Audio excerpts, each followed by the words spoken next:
दोस्तों नमस्कार आदाब। मैं हूं ज्योति कुशवाहा और आपका ज्योति वॉइस चैनल में स्वागत करती हूं। उम्मीद है कि ज्योति वॉइस की जितनी भी फैमिली होगी अच्छी होगी और अपना ख्याल रख रही होगी। दोस्तों वीडियो में आगे बढ़ने से पहले आप लोग से मेरी रिक्वेस्ट है, जो कोई भी दर्शक मेरे चैनल पर नए हैं तो वीडियो को लाइक कर दीजिएगा, शेयर करिएगा, चैनल को सब्सक्राइब जरूर करिएगा ताकि हमारा हौसला बढ़ता रहे। आज जो कहानी मैं आपको सुनाने जा रही हूँ, ये कहानी बहुत ही इंटरेस्टिंग कहानी है और इस कहानी से आपको बहुत सारी सीख मिलने वाली है। इसलिए इस कहानी को पूरी जानकारी के लिए वीडियो में लास्ट तक बने रहिएगा।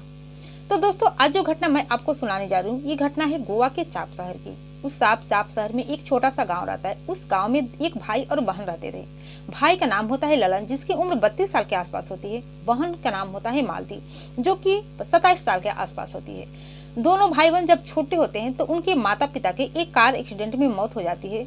दोनों बच्चे बेसहारा हो जाते हैं, लेकिन इनकी परवरिश इनके चाचा चाची करते हैं। जैसे तैसे करके भाई बहन जवान होते हैं, बड़े हो जाते हैं।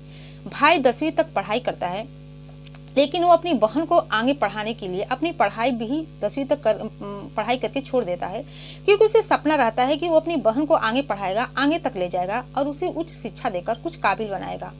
इसलिए अपनी पढ़ाई रोक देता है और बहन की पढ़ाई के लिए वो दिन रात मेहनत करने लगता है। खेती किसानी का काम करने लगता है और अपनी बहन को गोवा के एक बहुत ही गोवा शहर में एक बहुत ही बड़े हॉस्टल में उसका एडमिशन करवा देता है, जाके आगे की पढ़ाई पूरी कर सके। इसके बाद वो अपनी बहन मालती को गोवा शहर ले जाता है, एक हॉस्टल में एडमिशन कराता है, वहीं पर पढ़ने के लिए छोड़ देता है। जब जब मालती को किसी चीज की जरूरत पड़ती, किसी पैसे की जरूरत पड़ती, अपने भाई को कॉल कर देती थी। भाई उसको पैसा देने के लिए वहां पर चला जाता था। ऐसे ही 1-2 साल का वक्त बीत जाता है। मालती पढ़ने लिखने में बहुत ही तेज रहती है, उसके हर एक सब्जेक्ट पर अच्छे नंबर आते हैं, लेकिन धीरे धीरे उसकी संगत गलत लड़कियों की संगत में पड़ जाती है। उसे गलत लड़कियों से दोस्ती हो जाती है, मोहब्बत हो जाती है। इसके बाद वो लड़कियां जो होती है अक्सर अपने मोबाइल में गंदी वीडियो देखा करती थी, गंदी फिल्म देखा करती थी। और इधर मालती के पास भी समय पास करने के लिए, मन बहलाने के लिए एक एंड्रॉइड मोबाइल होता है। जब भी उसको फुर्सत मिलता अपनी मोबाइल में लगी रहती थी। लेकिन जब गलत लड़कियों की संगत में पड़ जाती है तो जो लड़कियां वो सब गंदी पिक्चर देख रही थी, मालती भी देखने लगती है और अपने मोबाइल में भी आकर देखने लगती है। अब तो उसकी गलत वीडियो, गलत पिक्चर देखने की आदत सी पड़ जाती है। और जब गलत वीडियो देखती, वो अपनी दोस्तों के साथ जाकर संबंध बनाती, अपनी सहेलियों के साथ जाकर संबंध बनाती। ऐसे ही गंदी गंदी काम किया करती थी। इधर उसका जो भाई होता है ललन, अपनी बहन की पढ़ाई के लिए बहुत सारा मेहनत करता और पैसे देता था, लेकिन उसे ये नहीं पता था कि उसकी बहन वो सब ऐसा काम कर रही है, जो वो सपने देख रखा है वो पूरे नहीं कर पाएगी। और उधर मालती भी जो सपने देख रखी थी, वो कुछ नौकरी करने की सब भूल जाती है और गलत लड़कियों के संगत में पड़ जाती है, गलत काम करने लगती है। ऐसे ही वक्त बीत जाता है। फिर मई का महीना आता है, जब हॉस्टल की छुट्टी हो जाती है तो बाकी सब उस हॉस्टल के जितने भी लड़के लड़कियां रहते हैं अपने घर चले जाते हैं छुट्टी मनाने के लिए। और उसी में से एक होती है मालती, ये भी अपने घर आ जाती है। घर आने पर अक्सर उदासी रहने लगती है। जब उदासी रहने लगती है तो उसके भाई को उसकी उदासी की चिंता सताने लगती है, क्योंकि ललन बेहद अपनी बहन से बहुत ही ज्यादा प्यार करता था। उसे खुश रखने की हर एक तरफ कोशिश करता था कि मेरी बहन खुश रहे। उसकी हर एक ख्वाहिशों को पूरा करता था। वो अपने लिए कुछ नहीं करता था, लेकिन अपनी बहन की हर एक फरमाइश पूरी करता था, उसे खुश रखना चाहता था।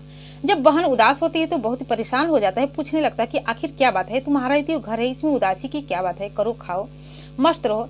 इसके बाद बहन कुछ बताती नहीं है। इसके बाद ललन कहता है कि जरूर तुम्हारी जो सहेलियां होंगी वो उनसे अलग हो गई हो, इसलिए उदासी का कारण यही है। क्यों ना तुम उन सहेलियों से मिलकर आओ, उससे बातें करके आओ, जिससे तुम्हारा मन बहले, तुम्हें कुछ अच्छा महसूस हो। इस पर मालती अपनी सहेलियों से मुलाकात करने के लिए चली जाती है, लेकिन जब मुलाकात करके आती है तो वहीं फिर उदासी सी रहने लगती है। एक दिन ललन अपनी बहन को लेकर खेत पर जाता है और वो खेत की हरियाली दिखाता है। कुछ समय तक तो मालती ठीक रहती है, खुश हो जाती है, लेकिन जब शाम का समय होता है अपने घर पे आती है तो फिर भी उदासी होने लगती है। इधर ललन समझ जाता है कि जरूर ये अकेलापन महसूस कर रही है, उदास सी रहने लगी है। अक्सर जब हॉस्टल खुल जाएंगे तो फिर जाएगी तो नॉर्मल सी हो जाएगी, इसलिए कुछ कहता नहीं है। एक दिन का वक्त होता है जब रात के समय ललन अपने बिस्तर पर से उठता है, बाथरूम के लिए जाता है। तभी देखता है कि उसकी बगल के में ही उसकी बहन का कमरा होता है, मालती का कमरा होता है। उसमें कुछ अजीबोगरीब सी आवाजें आ रही हैं। इस पर बहुत ही हैरान परेशान हो जाता है। वो कमरे के पास जाता है, दरवाजा के अंदर कान लगाता है तो उसे कुछ अजीब आवाजें सुनाई देती है। वो देखकर बहुत ही इस आवाज को देखकर बहुत परेशान हो जाता है। वो अपनी बहन का दरवाजा खटखटाने लगता है। उसे शक होता है कि जरूर मेरे बहन के कमरे में कोई है। जब दरवाजा खटखटाते अंदर से मालती जो है दरवाजा खोलती है, वो इधर उधर देखने लगता है कि कहीं कोई घर में तो नहीं है। इस पर मालती कहती है कि भाई आप क्या देख रहे हैं। इस पर कहता है कि मुझे लगता है कि इस घर में कोई है। तो मालती कहती है कि आप पागल तो नहीं हो गए हैं, मेरे घर में कौन रहेगा, मैं तो मोबाइल में वीडियो देख रही थी, पिक्चर देख रही थी। इस पर ललन अपनी बहन के मोबाइल, मालती का मोबाइल तुरंत छीन लेता है और उसका हिस्ट्री चेक करने लगता है।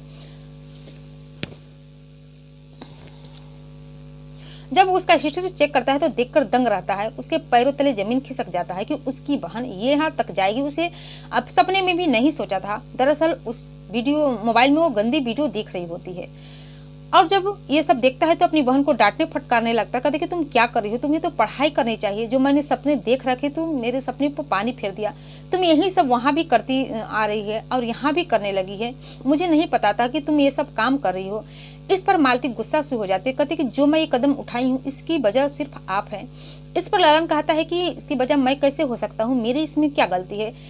इस पर मालती कहती है कि आपने कभी सोचा है कि मेरी इतनी उम्र हो गई है, मेरी उम्र की जितनी भी गांव में लड़कियां थी सबकी शादी हो गई है, सब अपने पति के साथ, सब अपने बच्चे के साथ मस्त है, अपने जीवन व्यतीत कर रहे हैं, अपनी जिंदगी में खुश हैं, लेकिन आपने मुझे पढ़ाने के चक्कर में और कुछ काबिल बनाने के चक्कर में मेरी उम्र इतनी ज्यादा हो गई है, मेरी शादी नहीं की। क्या आपने कभी मेरे बारे में सोचा है कि मैं कैसे रह रही हूँ, किस अवस्था में रह रही हूँ, मुझे क्या चाहिए। इस पर जो ललन होता है अपनी बीती बातों में खो जाता है, सोचने लगता है कि दरअसल मैं ही गलती कर दी हूँ। और मालती ये भी कहती है कि मेरे चक्कर में आप भी कुंवारे बैठे हैं, आपकी भी तो उम्र हो गई है, क्या मैं नहीं चाहती कि मेरे घर में एक भाभी आए जो कि मेरे घर को संभाले। और इसी तरह से बहुत सारी बातें मालती कहती है और रोने लगती है। इसके बाद ललन को बात समझ में आ जाती है। वो जो पढ़ाने, अपनी बहन को पढ़ाने का सपना देख रहे थे, कुछ काबिल बनाने का सपना देख रहे थे, सब तोड़ देते हैं और वो समझ जाते हैं कि अगर मैंने अपनी बहन की शादी नहीं की तो ये और भी आगे जाकर गलत कदम उठा सकती है, गलत राहों पर चल सकती है।